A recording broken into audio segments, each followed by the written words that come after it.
nobody in the world can make a picture like this. Tilt the camera on one side and go shoot the moon on the other side. Oh. I can decline my camera any given number of degrees or incline it, maintain that for an entire arc without any distortion or anything. And I can speed them up to 150 to a second. The fastest speed you can get on a circuit camera is a twelfth of a second. I've got pictures here of West Berlin that made people running across the street. Casual conversation. Okay. Yeah. Why do you take pictures of these landmarks and sceneries all over the world? Well, I guess the old photographic bug must have bitten me pretty bad, because here I'm going on getting on close to 90 years old and still chasing around with a camera and to get it fully loaded weighs 92 pounds. Nobody but a crazy man to do it, especially when you don't need the money. Yeah.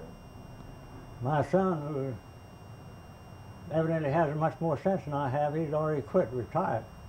Now the grandson's taken over. They're both better photographers than I was. What do you specialize in? What particular types of pictures do you like to? Well, for the last 15 years or more, I guess I've been specializing on panoramic circuit pictures, large circuit pictures. Mm-hmm. And well, maybe what I should say is, what locations do you like to go to? What? Well, I've been around the world 9 times, and there are very few places I haven't been to. Right now, I think the nicest place that there's left in the world is the South Island of New Zealand. The scenery is very, very beautiful, and the people there are very hospitable. And it's one of the few places left in the world where people don't close up their houses when they go do shopping or anything. You can't do that anywhere in the United States anymore. Do you have any ambition to take pictures on the moon? No, none whatever. No. It's not a new frontier for you, huh? Well, I may get to make some down below, but I don't know how much longer the old boy down there is going to let me stay up here. I guess the only reason I'm still here is because he doesn't want hell polluted any worse than it is. Can't use me down there. What does it take to be a good photographer like yourself? Well, I don't know about whether I'm a good photographer, but the main thing is you got to be a laborer. You got to be able to do a lot of figuring, build stands and towers and whatnot to get decent pictures. I've always spent whatever money was necessary. If I want to get a picture of something, I had to build a 200-foot tower. Well, I'll go ahead and build it. Picture I made of the indoctrination division out here at Lackland Air Force Base in 1947. I was out for $5,000 before I snapped the shutter on that one. Oh, my goodness. But every face comes out on there. Every face shows. A lot of work ahead of time.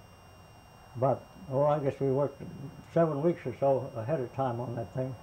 First worked it all out mathematically, and then we put a physical spot on the ground for every man at a mathematically designated point.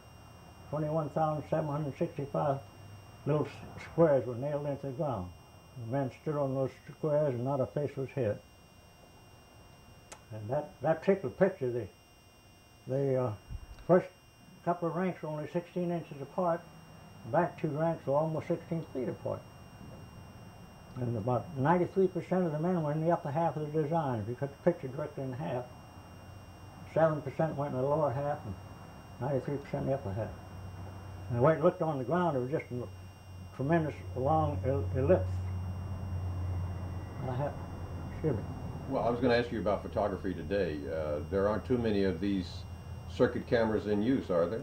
No, they're not. They're a rather complicated deal, and they're quite expensive now to even find one. They're museum pieces now.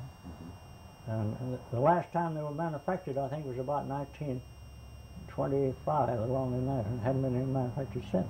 Do you think camera techniques and manufacturers have perfected cameras to where these are sort of obsolete for that reason? Oh no, there's nothing to compare with the old circuit camera. There's nothing that's ever come out on the market since that compare with it.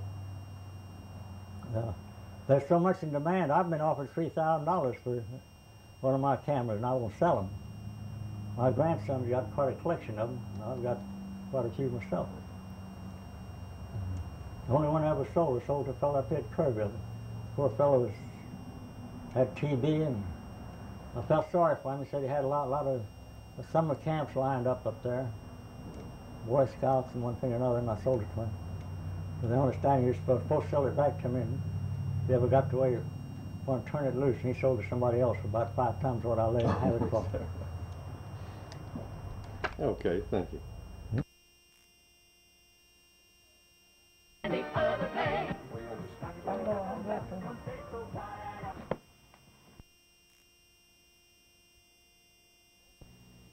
Mobile 4 Live.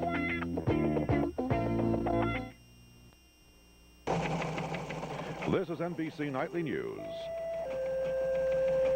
With John Chancellor in New York, commentary by David Brinkley, and tonight's special segment, The Alien Business.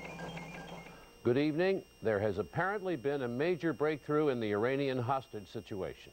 The militants who have